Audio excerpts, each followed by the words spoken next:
Well, we're going to kick off the mailbag this time with a question from someone familiar, Matthew.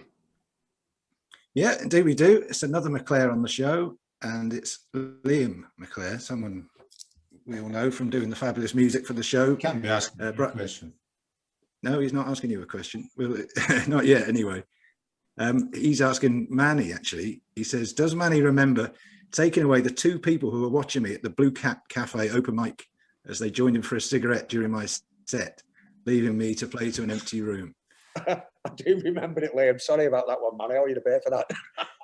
Yeah, that was my little hangout at the Blue Cat, just around the corner from where I live. And it was always good to just go and see local kids getting up, doing a bit of live thing and all that.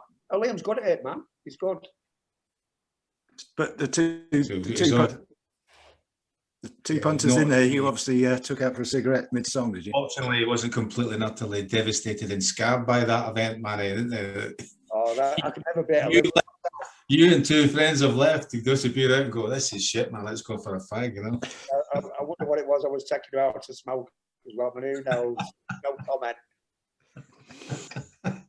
Yeah, like Brian says, it obviously didn't do him too much. It's all character building, isn't it? We'll say that. When you play it in the two men and a dog, and two of them and the dog have all got it on the guest list, and there's no money being earned, then you know about suffrance, man. Yeah, character. So Andrew McCarran, he asked a topical one, and this one is for you, Brian. He says, what's it like to be picked for Scotland for a European Championship squad? And why were you given the number 6 squad number? And I think he's referring to, obviously, the Euro 92 championships in Sweden.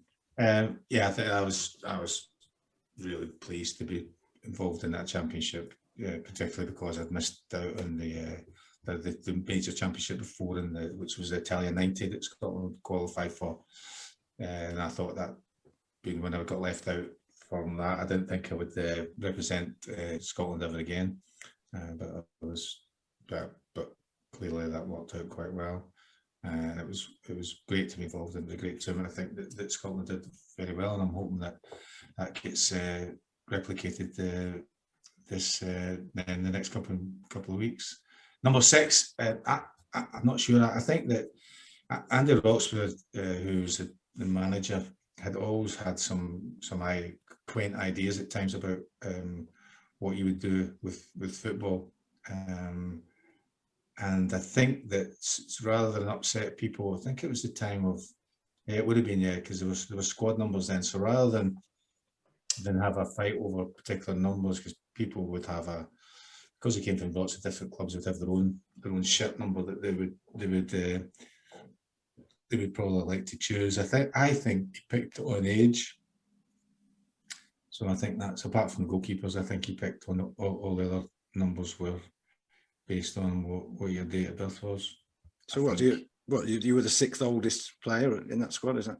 Oh. I think, yeah. Yes, I think so. I'm not, there was something along those lines anyway, but I was never, numbers for me were never an issue at all, you know, just happy that, well, when I first started, I was happy to be in from 2 to 11, that's all that mattered. You know? But you say that though, I mean, I think off the top of my head, I don't recall you ever wearing anything other than the 9 at United, unless you were a substitute. So, I mean, that's some... Well, I was 13. Well, yeah, but in the days before the squad. I know, before that. And at Celtic though, you didn't have that. I didn't, when I played, it was... Well, I've seen you playing for Celtic with the 7, I think. Yeah, it was on your shorts, wasn't it? But I also played 11, but in those 4 years, 11 was, I think, nearly always Tommy Burns, I think. But I don't think I was ever played 9 for. Don't recall ever playing 9, but it didn't matter.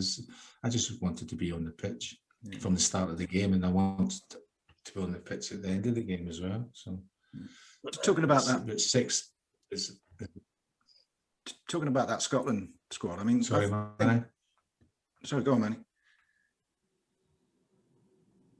Oh, no.